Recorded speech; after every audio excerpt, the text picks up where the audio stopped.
Good afternoon all of you students. आज हम एक ऐसे टॉपिक की तरफ चलने वाले हैं जो ग्रामर के नज़रिए से बहुत इम्पॉर्टेंट है। आज हम एक नया टॉपिक स्पेशली स्टार्ट करेंगे।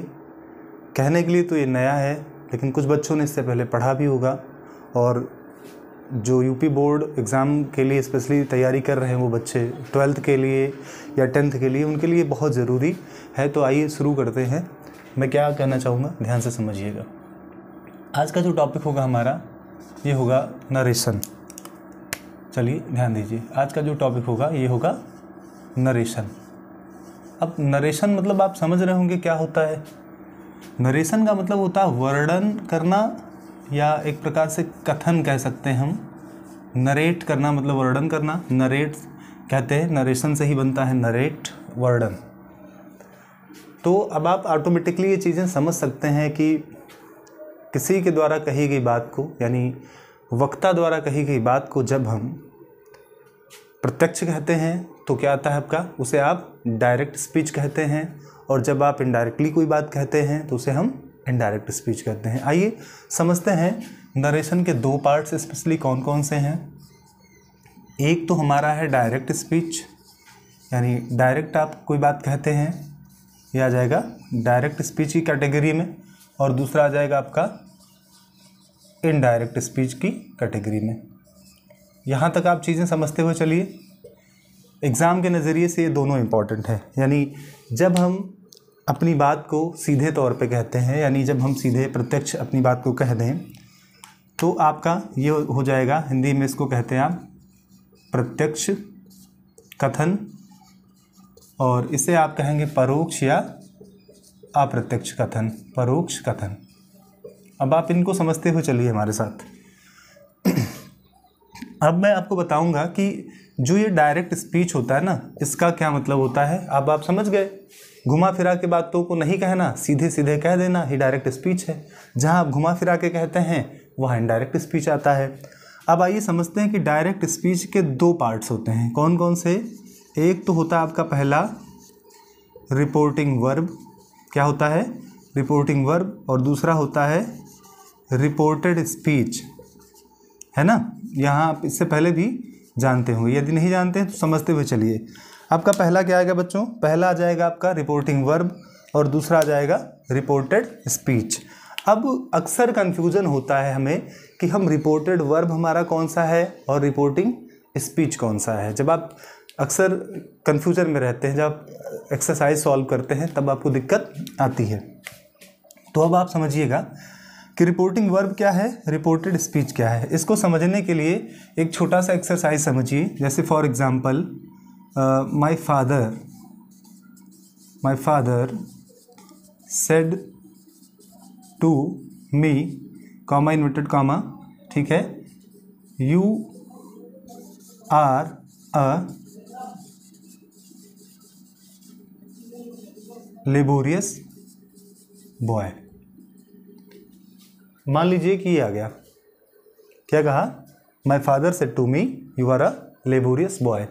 अब आपको यहाँ समझना है, थोड़ा सा ध्यान से समझिएगा यहाँ पे क्या है।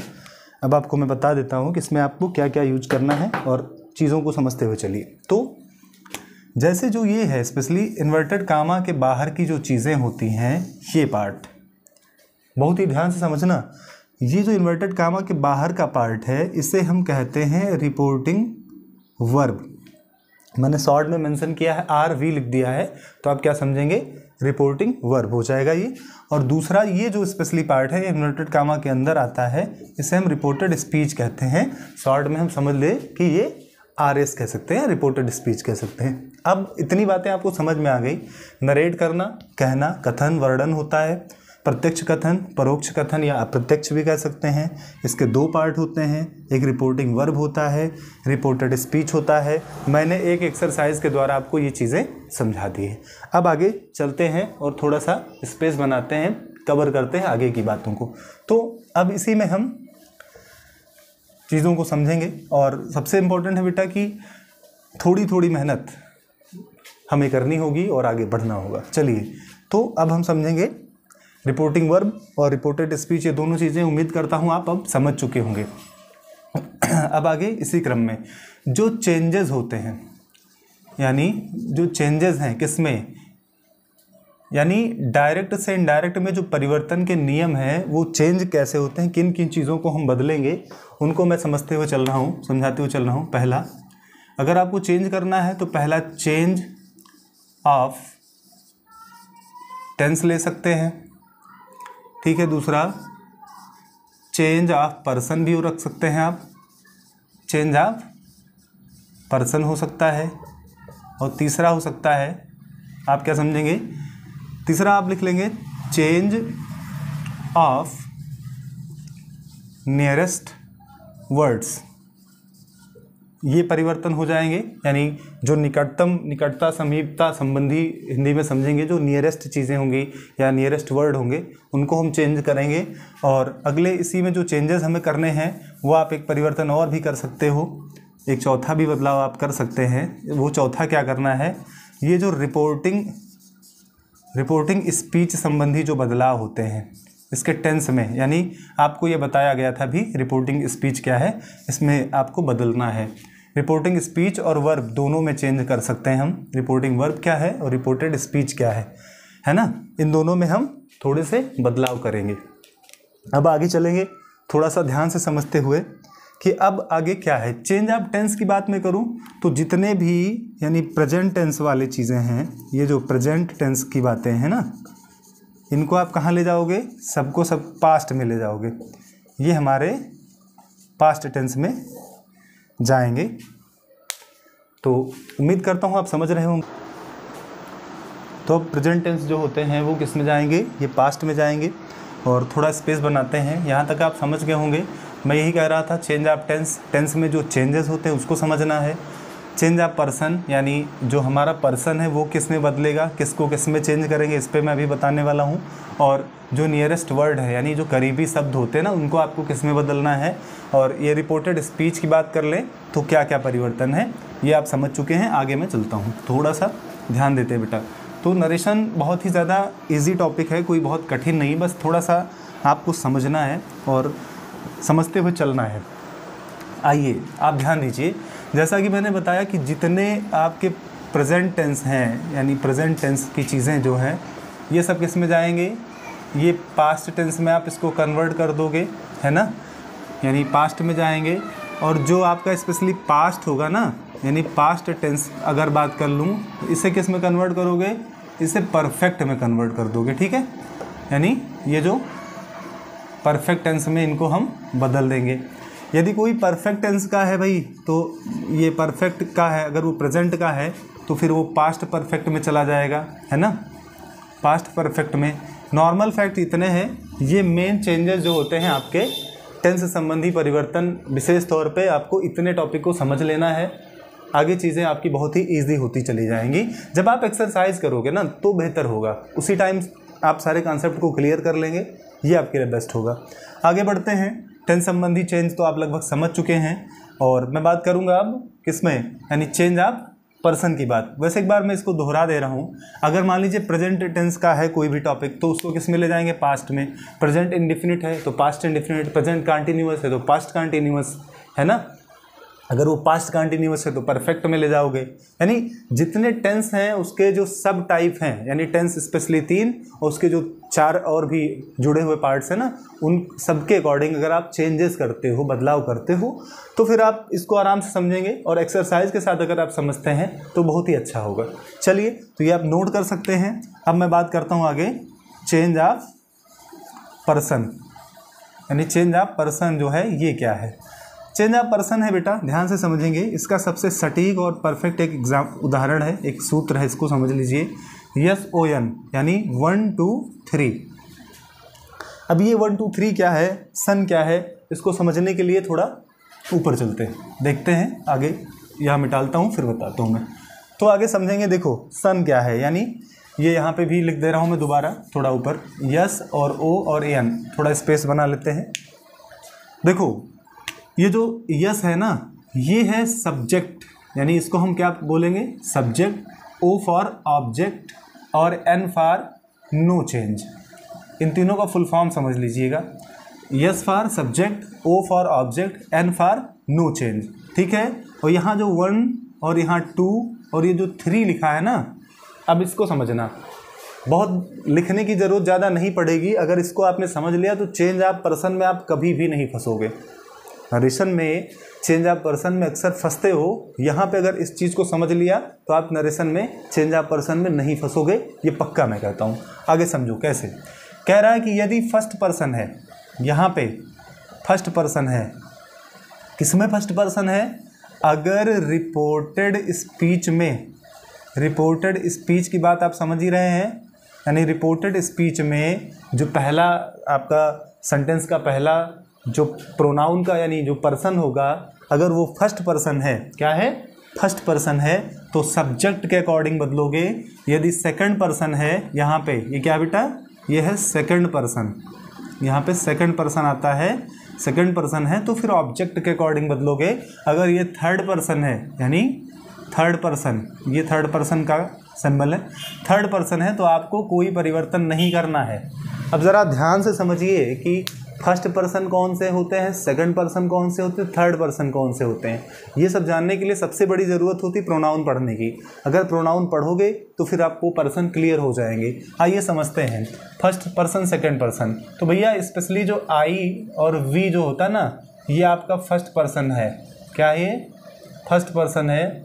और यू दे अगर आता है तो ये आपका हो जाएगा सेकंड पर्सन।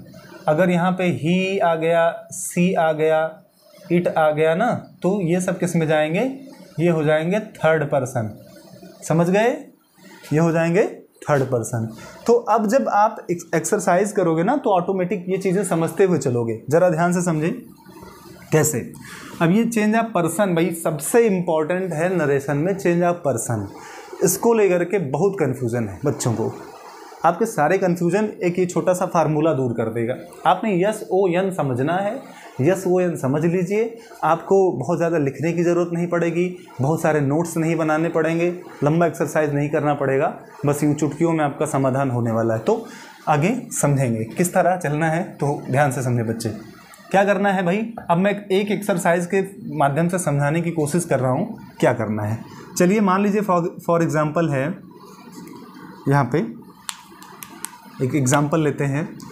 मान लीजिए यहाँ पर हमने लिख दिया he said to me, comma यानी comma inverted comma, he said to me you are a good boy.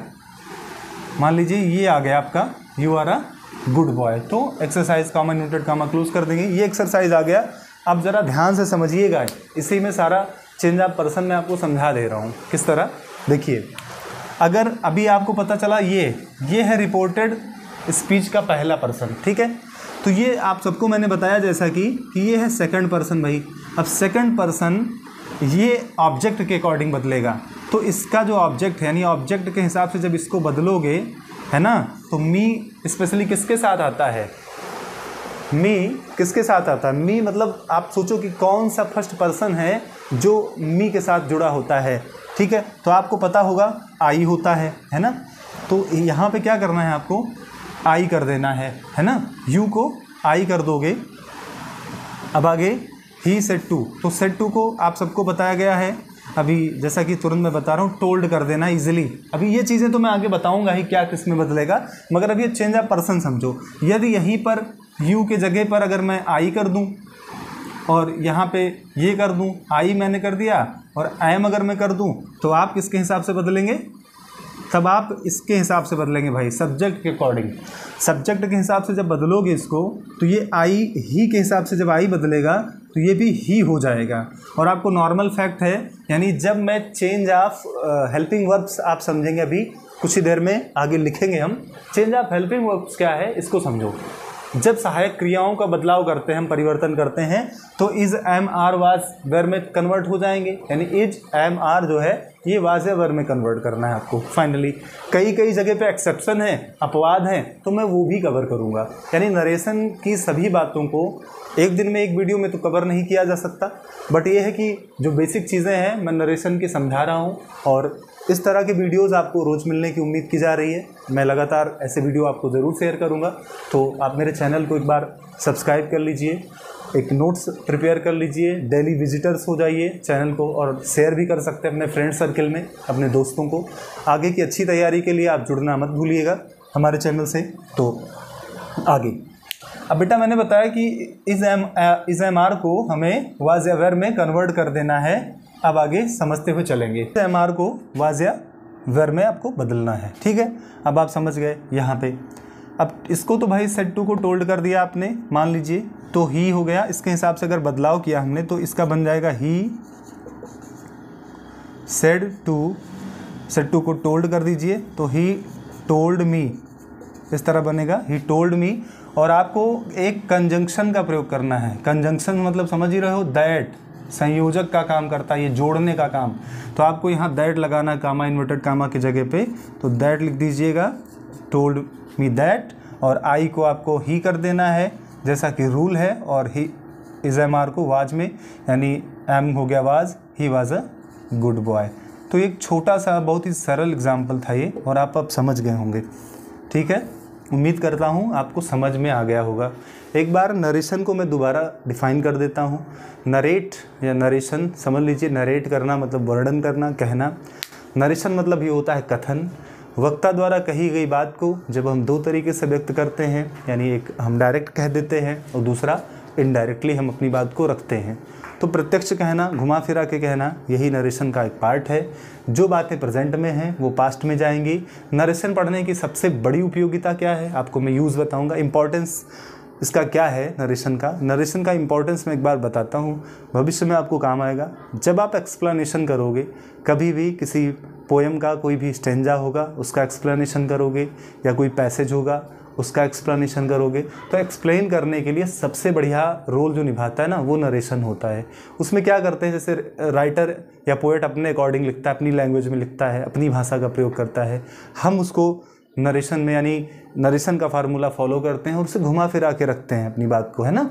तो हम एक्सप्लेन अच्छा करेंगे। अगर नरेशन हमने स्ट्रॉन्ग कर लिया तो हमारा एक्सप्लेनेशन सुधर जाएगा। नरेशन में बहुत सारी बातें हैं, एक दिन में सारी चीज़ें कवर नहीं की जा सकती, तो एक छोटे से वीडियो सेशन में आज के लिए बस इतना ही। मिलते हैं नरेशन की और जानकारियों के साथ, तब तक के लिए बने रहिए हमारे यूट्यूब चैनल से। बहुत बहुत धन्यवाद, शुभ दिन।